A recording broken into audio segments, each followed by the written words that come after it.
Good afternoon, everyone, and thank you for joining the webinar this afternoon. I'm aware that we're waiting for just a few more people to come online with us. So if we can just sit for just a few more seconds, and hopefully we'll get some more people on the line.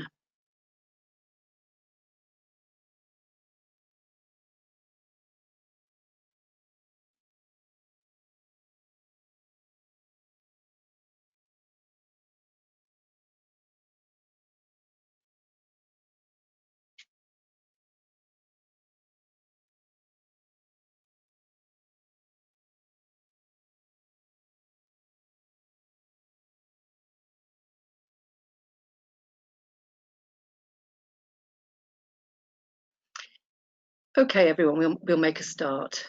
We're going to look this afternoon at change and how to manage it. I know we've done similar webinars to this before, but I thought we'd put a slightly different slant on it today. Remember, the question box will be open. You can ask questions as we go through, and I will answer as many as I can at the end. I've put a video in this also, so do be prepared to stay a little bit longer. If the video link isn't going to work today, then it's not an issue at all. What I can do is just issue you with the slides and you'll be able to play the video yourself. So my name's Pat Garland-Smith and I'm the training manager at Care First. So we're going to go through the webinar together now, and just remember, any questions, please feel free to ask at the end. Type them into the question box. So when we talk about change, what actually are we talking about? Well, we all manage change differently. We do, however, manage it much better if we have an idea about what's happening.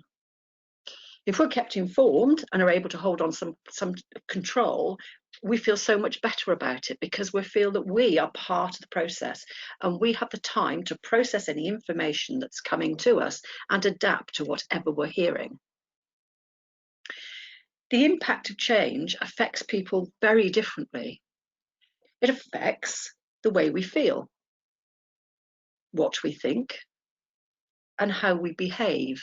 And I wonder if you can think for just a few moments now about how you and the way you feel, what you think, and how you behave in light of the pandemic. What were your first thoughts? What were you feeling? And what was your behavior like? We know that this particularly is going to be related to COVID, but this is looking at that and other things as well. Now, for some people, there was a feeling of panic. We were thinking, what on earth is happening?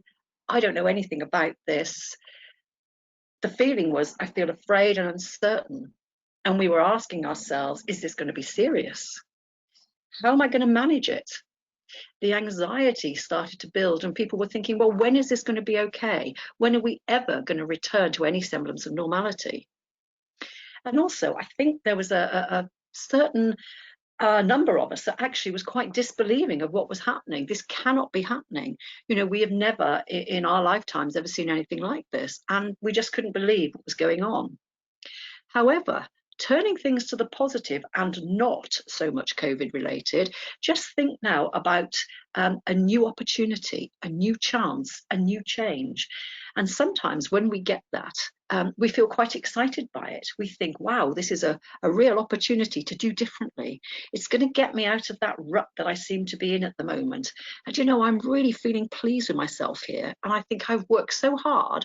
I do actually deserve this. This is coming to me because of my hard work. So the feelings, depending on what the change might be, can be from fear and anxiety to actually, I'm really pleased about this. And I wonder where you fit into all of that. We look also at the behavior. What did you do in this particular change, whether it was COVID related or not? Did you become restless and anxious? Were you quiet and withdrawn? Did you eat or drink more or less? And did you sit back and wait for those around you to take the lead?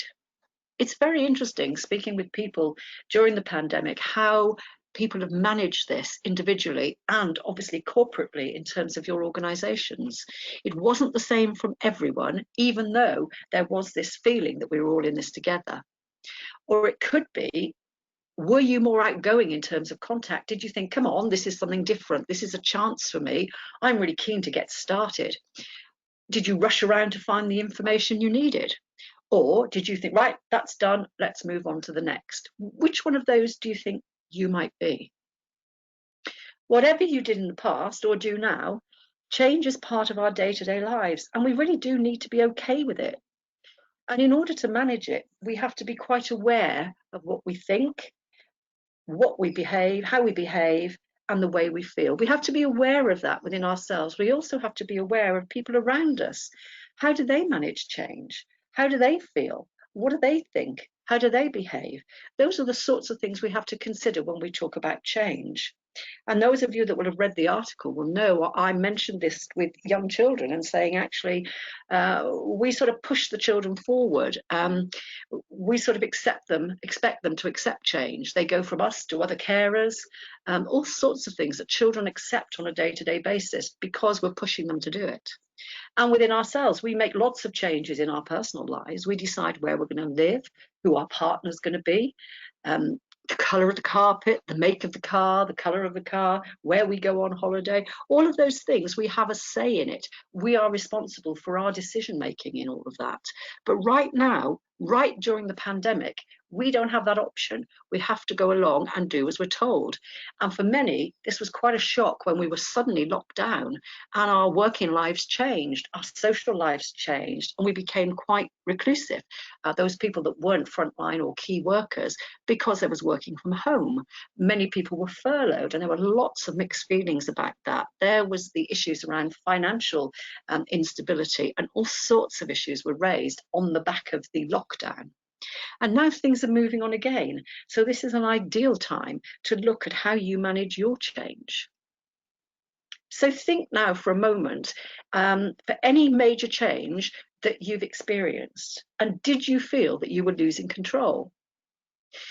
We often find that those who cope well with change are the ones that we go to talk to. They're the ones that we tend to lean on. What we don't think about is how they might be feeling, how they might be thinking, what they might be behaving, in what way are they behaving. So it's quite easy to project things onto other people. It's particularly if we feel we're struggling. So our anxiety can pass to those who are maybe coping a little bit more differently than us, or perhaps they appear to be stronger than us. So be mindful of who we talk to and what can we do about our self-care. So think for a moment of some of the issues that you've wrestled with in your recent past. What did you do? What worked for you? And what resources did you use? Many people can come across with some idea about something they've done in the past and think, oh yes, that worked quite well for me. I will do that again. And that's how children learn. They learn through this positive reinforcement. That worked. They smiled when I smiled, so I'm going to smile more. And it's the same into adulthood, but we tend to make it a bit complicated. So think of yourself, think of your changes in your life and ask yourself, what worked for me? What did I do? What did I feel? How did I behave? And think of the resources that you use both internally and externally. Did you have all that you needed within you, or did you have to look elsewhere for it? And if so, where did you look for it? So in order to make this a little bit more straightforward and perhaps have a bit of fun with it today, thinking about how you cope with change, we're going to look at the book by Dr. Spencer Johnson. And I'm sure most of you have heard of this, and it's called Who Moved My Cheese? And he talks about 4 characters who live in a maze and who deal with unexpected change.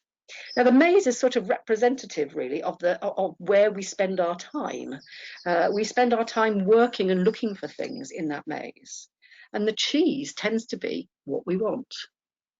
So he talks about 4 characters: Sniff and Scurry, the little mice, and Hem and Haw, the little people who were as small as little mice. And thinking how they coped with change, the story follows their hunt for cheese. And as I said, the cheese represents what we want. So our career, our relationships, our money, where we're going to live, who we're going to be with, how things are going to go, are we going to have children or not, where are we going to go on holiday, how do we cope with that on our day-to-day being?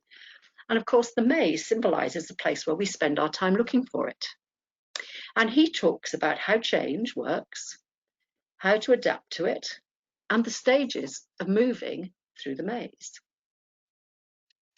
And he gives us some key pointers here. And what some of those are here today. So we're looking at change happens. We have to keep going because change is inevitable. And we might think, oh, they keep moving the goalpost, they keep moving the cheese. But we have to be anticipating and getting ready to move forward. So move, get ready for the cheese to move and be prepared for it. Monitor any changes, whether they're huge changes or small changes. And he talks about them smelling the cheese often, so you know when it's getting old, because if it's old, maybe you need to move on from it. He talks also about adapting to change quickly. The quicker you let go of the cheese, the sooner you can enjoy the new cheese. So the quicker you let go of old habits and old beliefs and old thoughts, the sooner you can move towards the new ones. He talks about moving with the cheese. Be prepared. Enjoy the change. It's okay. Some people really feel positive about change. So savor the adventure you're going on and enjoy the taste of the new cheese. But be ready to change quickly and enjoy it again. Because as we know, life changes, life moves on. And of course, they keep moving the cheese. So I've got a video clip that we'll watch in a moment. But right now, it's about you trying to think about which of those 4 characters might I be? How can I adopt a more forward-thinking outlook? How can I change my thinking and my attitude? And it's great to be like Sniff and Scurry, who are always ready to adapt. But you know, it's not too late to be like Hem, who learned to embrace the change that he was given. It was no good him sitting back and waiting because he realized he would get left behind. So eventually he did move forward. So I'm going to play this little video now. If we don't get very far with it, that's fine. We can come out of it and I can make sure you all get the link.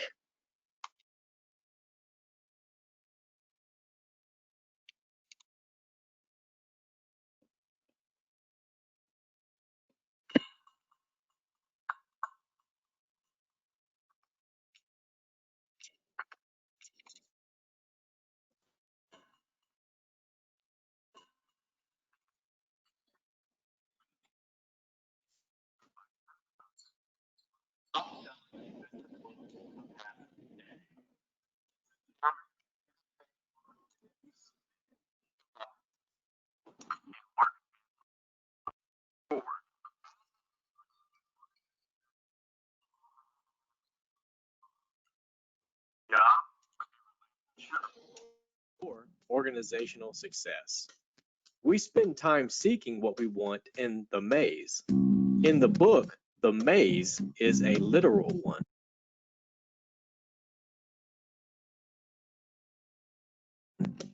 Our task, he says, is to learn to change or move with the cheese in a way that helps us get what we really want, especially in these times of rapid change.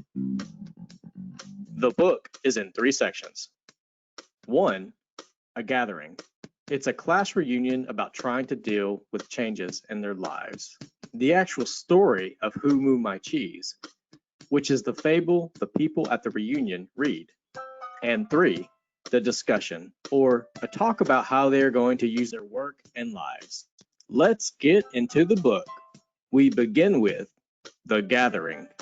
The book begins with a lunch gathering of former classmates in Chicago, the day after their high school reunion. All are trying to cope with unexpected changes, and most of them admit they aren't great at handling them. Michael shares how he used to fear change in his business until he heard a funny little story called Who Moved My Cheese? Once he passed the story around to people in his company, the business did much better, and it altered how Michael looked at change. Now, we move into the heart of the book. The story. Who Moved My Cheese? The story features 2 mice named Sniff and Scurry, and 2 little people who are as small as mice named Hem and Haw. Every day they put on jogging suits and running shoes and hit the maze in search of cheese. One day they all find cheese at Cheese Station C. Hem and Haw believed that having cheese makes you happy.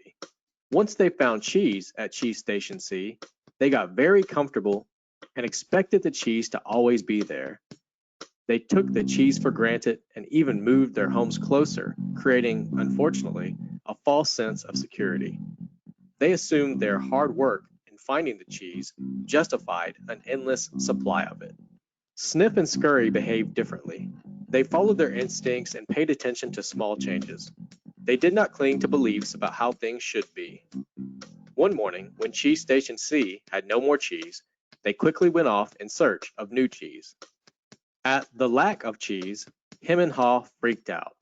Happiness, they thought, was connected to finding the cheese where they expected to find it, and they believed that if your cheese is important, you must hold on to it.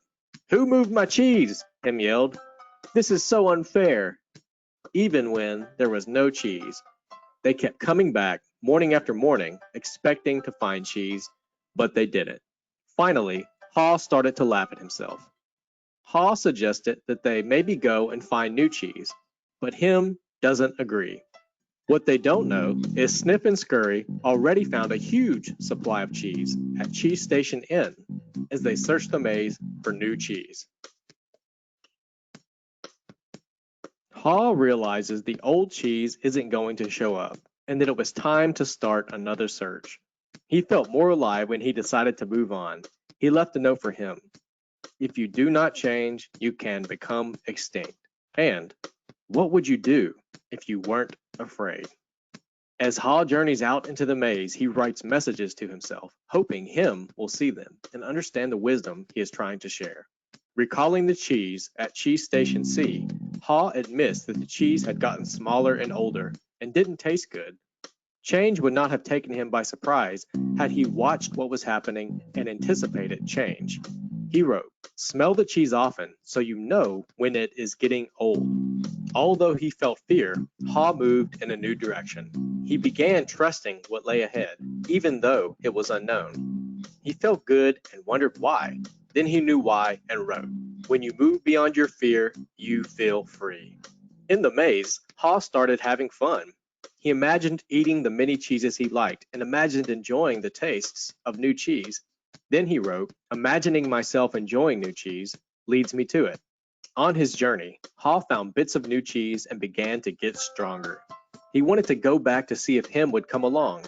As he did this, he wrote, "The quicker you let go of old cheese, the sooner you find new cheese." When he got back to Cheese Station C, he offered Him new cheese, but Him said he didn't think he'd like it because it was not what he was used to.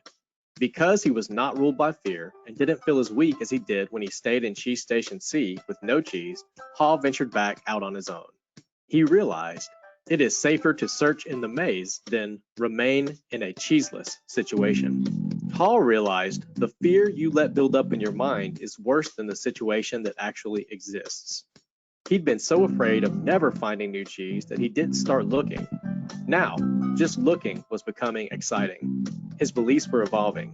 He no longer believed that cheese should stay in one place or change was wrong. Haw believed relocated cheese and change were natural, whether expected or not. He then wrote, "Old beliefs do not lead you to new cheese." Haw saw that new beliefs encouraged new behaviors. He knew that when you change what you believe, you change what you do. You can believe change will hurt you, or that new cheese will help you embrace change. Haw then wrote, "When you see you can find and enjoy new cheese, you change course." By this time, Haw saw if he had embraced change sooner and left Cheese Station C earlier, he'd be in better shape. Finally, he hoped Him would read the handwriting on the wall and find his way. Haw wrote, "Noticing small changes early helps you adapt to bigger changes to come." Just as Haw was letting go of the past and adapting to the future, he found new cheese. Cheese Station N had piles of cheese of all kinds. Snip and Scurry were there too. Haw jumped into the new cheese and ate a ton. Finally, Haw summarizes what he has learned and leaves it for Him and for the reader. It's called The Handwriting on the Wall. Here it is. And lastly, the discussion. After Michael was done telling the story, him and his classmates agreed to get together and talk about the story as it applied to some of their own experiences in work and life. We at Calibrain invite you to click on the participate button to see some of what these classmates discuss, as well as add your thoughts on how you see yourself in the story of Who Moved My Cheese?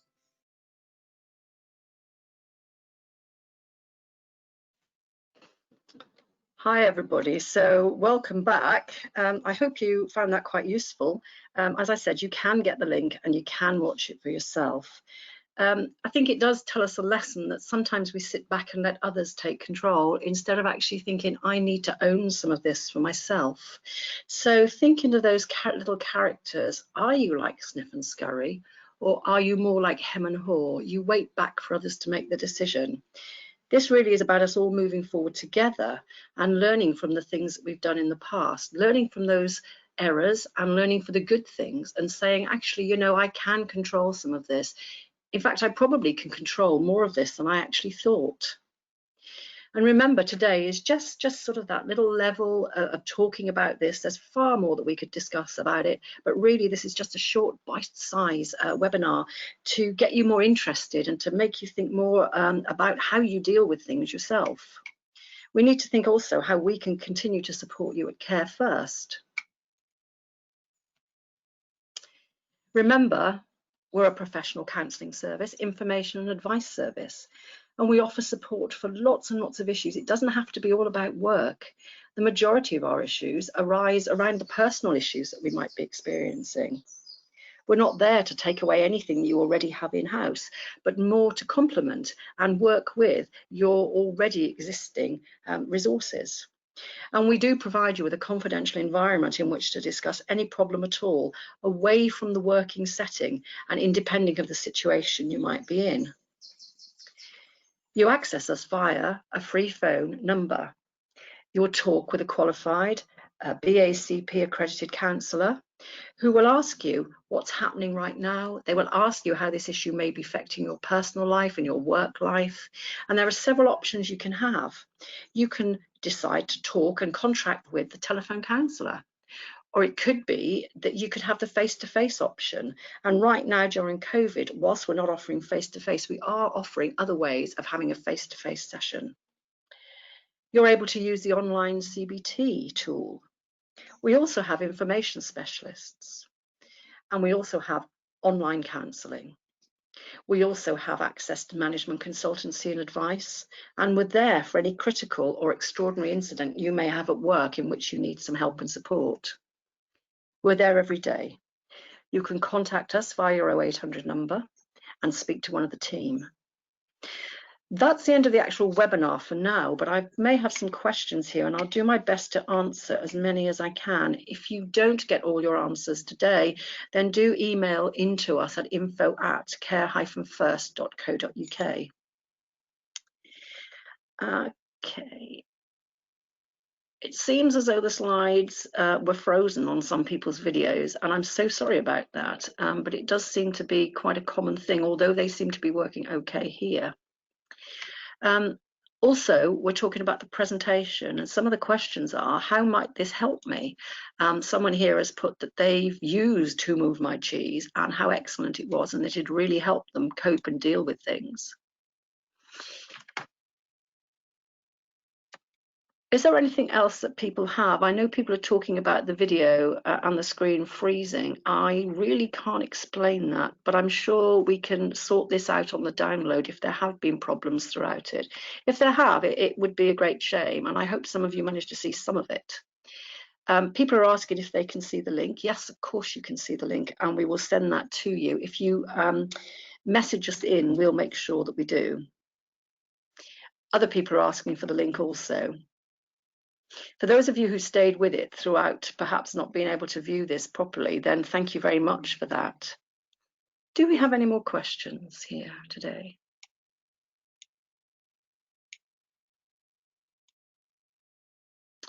Okay, we've got some questions coming in now, talking about Myers-Briggs personality and affects the way we deal with change. That's a massive question. It's actually, I think, a webinar in itself. Yeah, I do think our personality traits affect the way we work with things and the way we think. And there are several stages to that. And as I said, it's a webinar in itself. But, you know, I think that's a great idea. And we might look at that as a team and try and build that into one of our daily webinars. Some people seem to be able to see this and said that it was very useful. So I'm so sorry for those of you that couldn't. I'm going to be shutting down the webinar in a few minutes. So if there are any more questions, please just type them in now. If not, think about them, come back to me, and I will answer them individually.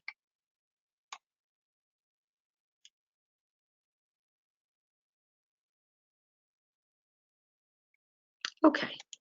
Thank you for joining us this afternoon, and have a great weekend, everyone. And we will see you next week on Monday when we run the week 18 of videos and webinars. Thanks, everyone. Bye now.